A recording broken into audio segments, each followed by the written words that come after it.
नमस्कार, मैं हूं आपके साथ नम्रता शर्मा। धर्म ज्ञान के सभी दर्शकों का बहुत बहुत स्वागत है।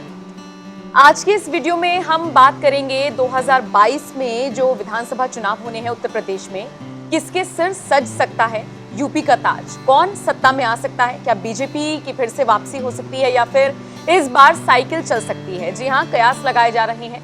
दोनों दलों के प्रशंसक हैं जो आगे आ रहे हैं, सोशल मीडिया पर प्रचार प्रसार हो रहा है, लेकिन जनता है, सब जानती है। ऐसे में काम के बल पर और तमाम चीजों को ध्यान में रखते हुए इस बार उम्मीद है कि जनता दिमाग से वोट देगी। लेकिन ग्रह नक्षत्र क्या कुछ कहते हैं, इस पर आज हम चर्चा करेंगे।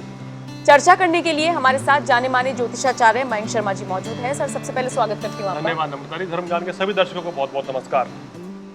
मयंक जी, बहुत सारे दर्शक सोच रहे होंगे कि मैंने बहुत सारे दलों का नाम छोड़ दिया है, बसपा का भी मैंने नाम नहीं लिया। ऐसा इसलिए क्योंकि योगी और अखिलेश में टक्कर देखी जा रही है। आप ट्विटर उठाकर देख लीजिए, बहुत सारे ऐसे यूजर्स हैं जो बाकायदा हैशटैग चला रहे हैं, ट्रेंड चला रहे हैं, और योगी बनाम अखिलेश यादव में ये लड़ाई देखने को मिल रही है। तो आज इस वीडियो में हम इन्हीं दोनों दिग्गजों की बात करेंगे। योगी का हम कार्यकाल देख ही रहे हैं मयंक जी, जिस तरीके से वो काम कर रहे हैं, कुख्यात बदमाश, इन सब पर लगाम लगी है। अपराध कहीं ना कहीं कंट्रोल में हुआ है। हमने देखा है कैसे बदमाशों में एक डर का माहौल बन गया है। मुख्तार अंसारी जैसे जो बाहुबली हैं वो यूपी में आने से डर रही हैं, तो इसी से आप अंदाजा लगा सकते हैं। महिलाओं में सुरक्षा के लिहाज से योगी आदित्यनाथ को लेकर एक कह लीजिए कि पॉजिटिव मैसेज है, लेकिन अखिलेश यादव ने अपने कार्यकाल में डेवलपमेंट किया है, ये भी हमें नहीं भूलना चाहिए। तो ऐसे में दोनों दिग्गजों की कुंडली क्या कहती है, सबसे पहले एक एक करके ये मयंक जी से समझ लेते हैं। बिल्कुल, देखिए इस समय चुनाव की तैयारियां शुरू हो चुकी हैं, बिल्कुल बजने ही वाला है और सभी पार्टियां पूरी तरीके से तैयार हैं और उम्मीद करेंगे कि अगले साल मार्च या अप्रैल के आसपास या मई में चुनाव हो जाएंगे, इसी महीने में।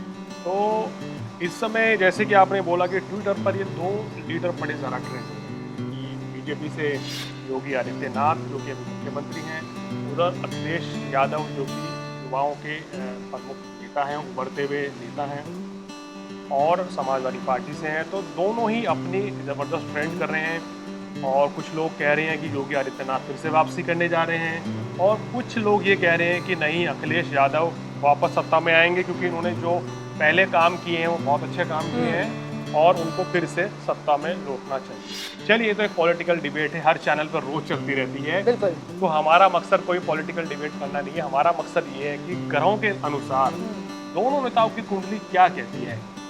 ये कुंडली के आधार पर आज हम आपको बताएंगे कि दोनों नेताओं के ग्रह नक्षत्र 2022 में क्या कह रहे हैं, खासकर फरवरी से लेके और जून तक, क्योंकि इसी दौरान चुनाव भी हो जाएंगे और सरकार भी बनेगी। तो फरवरी से जून तक 2022 में दोनों नेताओं की कुंडली क्या कहती है, कौन सी दशा चल रही है, किसके ग्रह उस समय ज़्यादा बलवान होंगे और दोनों की कुंडली कितनी ज़्यादा बलवान है। क्योंकि देखिए, दोनों ही अखिलेश जी मुख्यमंत्री बन चुके हैं, तो इसका मतलब उनकी कुंडली में भी उच्च सिंहासन राजयोग है जो मुख्यमंत्री बने हैं, और योगी आदित्यनाथ की कुंडली में तो है ही नहीं कि वो अभी मुख्यमंत्री हैं। तो कुंडली के हिसाब से आज हम आपको बताएंगे किसके सितारे ज़्यादा बलवान हैं और किसकी संभावनाएं 2022 में मुख्यमंत्री पद पर जाने की है। तो सबसे पहले शुरुआत कर लेते हैं अखिलेश यादव जी की कुंडली के हिसाब से। उनके ग्रह नक्षत्र क्या कहते हैं, क्या उनकी कुंडली दर्शा रही है। देखिए, हमारे पास जो डेटा प्राप्त हुआ है नेट से, उसमें कुंडली के अनुसार उनका जो 1 जुलाई 1973 का जन्म तारीख है और दोपहर 12:15 पे उनका जन्म समय है और सैफई में उनका जन्म स्थान है। उसके आधार पर हमने उनकी कुंडली बनाई है। उस कुंडली के आधार पर जो ग्रह नक्षत्र बन के आ रहे हैं, हम आपको बताने जा रहे हैं। बड़े ध्यान से सुनिए, सभी लोग उनके समर्थक जानना चाह रहे हैं कि आखिर क्या होने जा रहा है 2022 में, क्या बड़ा घटनाक्रम होगा। तो बता दें कि इनकी कुंडली कन्या लगन की है और इनकी राशि जो बन रही है कुंडली के हिसाब से, इनकी मिथुन राशि है, यानी कि इनकी राशि का स्वामी, इनके लगन का स्वामी बुध है। इसलिए हाजिर जवाब है अखिलेश यादव, हर चीज़ का जवाब देते हैं, पलटवार करने में माहिर है। नम्रता जी, हम ये कहते हैं ज्योतिष में कि जिस व्यक्ति की मिथुन राशि होती है या जिस व्यक्ति का शुक्र कुंडली में मजबूत हो, बुध मजबूत हो, तो उसकी जनता में जनाधार बहुत ज़्यादा होता है, लोग उसको पसंद करते हैं। और अखिलेश यादव जी की कुंडली जो है, बुध जो लगन के स्वामी 11वें घर में शुक्र के साथ बैठे हैं और सीधा पंचम भाव को देख रहे हैं, जो कि बहुत ही शुभ है। जनता का असीम प्यार समर्थन उनको भरपूर मिलता है। और कुंडली में उनके दशम भाव में सूर्य और शनि विराजमान है, साथ साथ चंद्रमा और केतु भी है। यहाँ पर ध्यान देने वाली बात क्या है कि शनि यहाँ पर बहुत बलवान है, सूर्य बलवान है, लेकिन चंद्र शनि और चंद्र केतु और सूर्य केतु का ग्रहण योग का यहाँ निर्माण भी हो रहा है। इसके कारण उनको कभी कभी आलोचनाओं का सामना भी करना पड़ता है।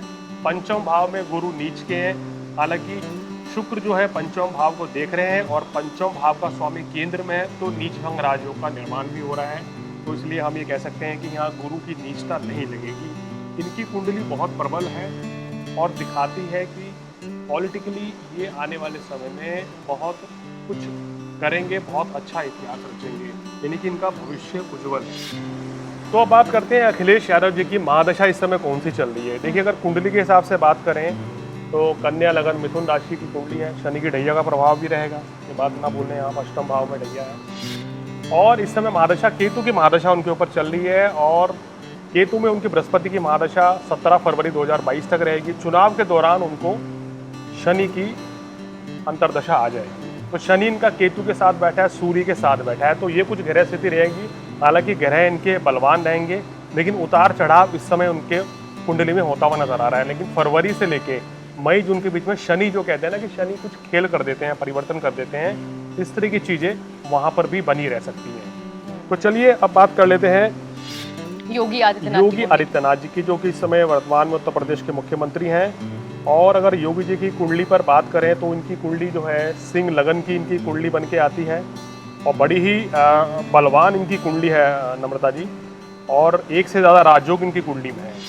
सिंह लगन की कुंडली है और कुंभ राशि की कुंडली है। अगर अखिलेश जी को शनि की हैया चल रही है तो योगी जी को शनि की 7.5 का प्रभाव है, पहला दौर है, शनि 12वें घर में, जिसकी वजह से इनको आलोचना का सामना करना पड़ रहा है। पार्टी में भी इनके आलोचक काफ़ी खड़े हुए हैं, इनके अगेंस्ट है, इनको सत्ता सुख में नहीं देखना चाहते हैं, या चाह रहे थे कि 2022 में किसी और को कमान दे दी जाए, है ना, और इनके ऊपर कुछ ज़्यादा सख्ताई बरतने के भी आरोप लगे थे। तो अब हम ज़्यादा और चर्चा ना करके पॉलिटिकल कुंडली की बात करते हैं। देखिए, इनकी कुंडली में भी इस समय केतु की दशा चल रही है, दोनों को ही केतु की दशा चल रही है, लेकिन इनका केतु 12वें घर में बैठा है। और अगर नवांश कुंडली में बात करें तो केतु 12वें घर में ही बैठा है, जो कि बहुत शुभ है। अगर हम दशमांश कुंडली, जिससे हम राजनीति देखते हैं, वहाँ से बात करें तो इनका केतु गुरु के साथ बहुत प्रबल अवस्था में है, इसलिए केतु की महादशा में इनको सत्ता सुख की प्राप्ति हुई। केतु जब गुरु के साथ बैठते हैं तो बहुत ही शुभ हो जाते हैं। अब बात करते हैं सबसे इम्पोर्टेंट, चुनाव के समय क्या दशा इनको रहेगी। देखिए, अगर चुनाव के समय की बात करें तो इनको केतु की दशा है और केतु में इनको 11 जनवरी 2022 तक जो है बृहस्पति की अंतर्दशा रहेगी और उसके बाद इनको भी शनि की अंतर्दशा आ रही है, यानी कि दोनों को केतु में शनि की अंतर्दशा रहेगी। दोनों के ग्रह कहीं ना कहीं एक जैसे प्रभाव लेके काम करने वाले हैं, ये ग्रह नक्षत्र बता रहे हैं। दोनों का शनि दशम भाव में बैठा है और दोनों का शनि ही बलवान है। लेकिन योगी आदित्यनाथ जी की कुंडली में बात करें तो पंचम भाव में जो गुरु बैठे हैं और दशम भाव में शनि बुध के साथ बनाकर बहुत ही सुंदर उच्च पदासीन सिंहासन राजयोग का निर्माण कर रहे हैं। और केतु में शनि जो है, शनि इनको बहुत बलवान देंगे।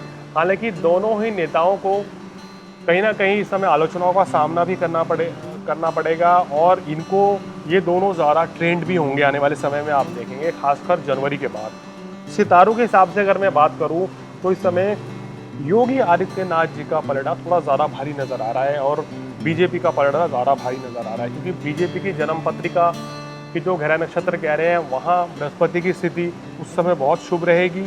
राहु भी बीजेपी के लिए विक्ट्री दिखा रहा है। और अगर जैसे कि इस समय ये सब तय है कि योगी आदित्यनाथ ही अगले मुख्यमंत्री होने वाले हैं, अगर बीजेपी आती है तो इनके मुख्यमंत्री बनने की संभावना ज़्यादा है अखिलेश जी के मुकाबले, क्योंकि दोनों को सेम दशा है, सेम ग्रह नक्षत्र है, लेकिन कहीं ना कहीं बृहस्पति और शनि ज़्यादा शुभ होने के कारण योगी आदित्यनाथ जी की सत्ता में वापसी होती हुई नजर आ रही है, बीजेपी दोबारा वापसी करती हुई नजर आ रही है। अब जैसे जिस तरह से ये कहा जा रहा है कि बीजेपी को बहुत ज़्यादा सीटों का लॉस हो सकता है, लेकिन बीजेपी की कुंडली जो हमने देखी है या योगी जी की कुंडली देखी है तो ऐसे आसार कोई ज़्यादा नज़र नहीं आ रहे हैं कि बहुत ज़्यादा सीटों का लॉस होगा और बहुमत से ज़्यादा सीटें बीजेपी इस बार यूपी में जीतेगी और जनता का विश्वास कायम करने में पूरी तरीके से योगी जी कामयाब होने वाले हैं, क्योंकि मैंने अपने पिछले वीडियो में भी कहा था कि अगर बीजेपी ने योगी आदित्यनाथ को उत्तर प्रदेश से मुख्यमंत्री पद से अगर हटा दिया या किसी और को कैंडिडेट चुना तो बीजेपी का आना बड़ा मुश्किल हो जाएगा। इस समय उत्तर प्रदेश में योगी आदित्यनाथ की लहर है कह सकते हैं, और इनकी कुंडली मोदी जी की तरह ही आगे बढ़ रहे हैं, उसी कदम की तरफ आगे बढ़ रहे हैं। तो उत्तर प्रदेश की जनता अगर बीजेपी को देखना चाह रही है तो उसमें योगी आदित्यनाथ को मुख्यमंत्री के रूप में देखना चाहती है। ऐसे इनके ग्रह नक्षत्र क्या है। चलिए मयंक जी, बहुत बहुत शुक्रिया। धन्यवाद। और अब कौन बाजी मारता है, अखिलेश यादव या फिर योगी आदित्यनाथ, ये देखना दिलचस्प होगा। लेकिन पलड़ा इस वक्त योगी आदित्यनाथ का भारी पड़ता हुआ दिखाई दे रहा है। आप इस पूरी वीडियो पर क्या कुछ कहना चाहते हैं, आपकी राय कमेंट करके हमें जरूर बताइएगा।